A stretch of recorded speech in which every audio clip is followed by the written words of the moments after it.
இன்றைக்கு ஒரு சிறப்பு நாள். இரவு முழுக்க விழிப்பிருந்தால் மட்டுமா முக்கியம்? இல்ல. இதுக்கு பின்னால் இருக்கும் ஆழமான காரணங்களை உங்களுக்கே தெரியுமா? இதோ உங்களை ஒரு பயணத்துக்கு அழைக்கிறேன். ஒரு மந்திரமாய் ஒலிக்கிற காலத்துக்கு பின்னால் திரும்புவோம். அந்த இரவு ஒரு விசித்திரமான இரவு. சப்தங்கள் எல்லாம் மங்கிவிட்டது. ஆனாலும் அந்த இரவில் மலைகளின் உச்சியில் கங்கை ஆற்றின் ஓரத்தில் சிவனின் அடியார்கள் ஓங்காரமான தீபங்களை ஏற்றியிருந்தார்கள். அந்த நாளில் முழு உலகமும் ஒருவிதமான அமைதியை உணர்ந்தது. பிரளய காலம் வந்துவிட்டதா? இல்ல, அது மகா சிவராத்திரி.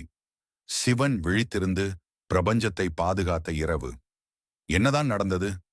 ஏன் இந்த இரவு சிவனுக்கு சமர்ப்பிக்கப்படுகிறது? சரி, கடந்த காலத்துக்கு போய் பார்ப்போம். யுக யுகமாக சிவபெருமான் மனிதர்களுக்கு பாதுகாப்பாக இருந்தார். ஆனால் ஒரு நாள் எல்லா உலகங்களையும் அச்சுறுத்தும் ஒரு விஷயம் நடந்தது. தேவர்கள் அசுரர்கள் சேர்ந்து பார்க்கடலை கடையத் தொடங்கினார்கள். அமுதத்தை காண அவர்கள் மாபெரும் போராட்டம் செய்தார்கள். ஆனால் எதிர்பாராத ஒரு விஷயம் நடந்தது. கடலிலிருந்து அலகால விஷம் எழுந்தது. அது எங்கு சென்றாலும் உயிர்கள் நாசமாகின. அப்போது அனைவரும் ஓடி சிவனிடம் வந்தார்கள். ஓம் மகாதேவா, உன்னால் தான் உலகம் மீள முடியும். சிவன் கண் விழித்தார். யோசிக்காமல் விஷத்தை குடித்தார். அது அவருடைய கழுத்தில் தேங்கி நீலகண்டனானார். அந்த இரவுதான் மகா சிவராத்திரி. சிவன் தனது உயிரை கொடுத்து உலகத்தை காப்பாற்றிய நாள். இந்த நாளில் இன்னொரு மாபெரும் நிகழ்வு நடந்தது.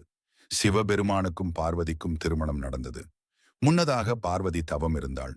சிவனே உன் பாதங்களை அடைய வேண்டும் என்று அவள் ஆண்டு கணக்கில் தவம் இருந்தாள். சிவன் பரவசமாய்த் திரிந்தார். ஒரு நாள் அவர் பார்வதியின் முன்னே தோன்றினார். உன் பக்தியால் நான் மகிழ்ந்தேன். நீ என்னுடன் வாழும் உரிமை பெற்றுவிட்டாய். அந்த நாளே சிவனும் பார்வதியும் கல்யாணமானார்கள். அதனால் தான் மகா சிவராத்திரி பெண்கள் விரதம் இருப்பதற்கான மிக முக்கிய நாள். மகா சிவராத்திரியில் விரதம் இருப்பதற்கு ஏன் அவ்வளவு முக்கியத்துவம்? விதைகள். பக்தர்களும் ஞானிகளும் இந்த நாளில் விழித்திருப்பார்கள். ஓம் நம சிவாய என்ற மந்திரத்தை பக்தியுடன் சொல்வார்கள். சிவனுக்கு வில்வ இலை, பால், தேன், சந்தனம் கொண்டு அபிஷேகம் செய்வார்கள். இந்த இரவு முழுவதும் சிவனை தியானித்தால் மனக்கிளர்ச்சி அதிகரிக்கும். நாம் எதிர்கொள்ளும் கஷ்டங்கள் தீரும். சக்தி பெறும் நாள். ஒரு மாற்றம் தரும் நாள். அந்த நாளில் கோபம் அடையக்கூடாது, பொய் பேசக்கூடாது, தீய எண்ணங்கள் வரக்கூடாது, உறங்கக்கூடாது. அந்த இரவு ஒரு ஆன்மீக பயணம். நாம் விழித்திருந்தால் சிவனின் அனுகிரகம் நம்மை தீய வழியில் செல்ல விடாது. அந்த இரவு முழுவதும் வழிபாடு நடந்தது. சிவபெருமான் தனது கண்களை மூடி பிரபஞ்சத்தின் சூட்சுமங்களை திருத்தினார்.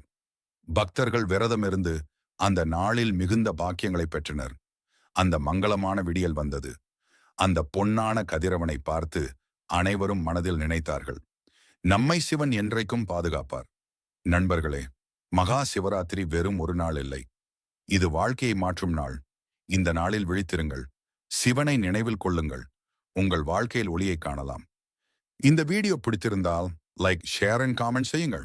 நீங்க எந்த சிவன் கோவிலுக்கு செல்ல போகிறீர்கள்? கமெண்ட்ல சொல்லுங்க.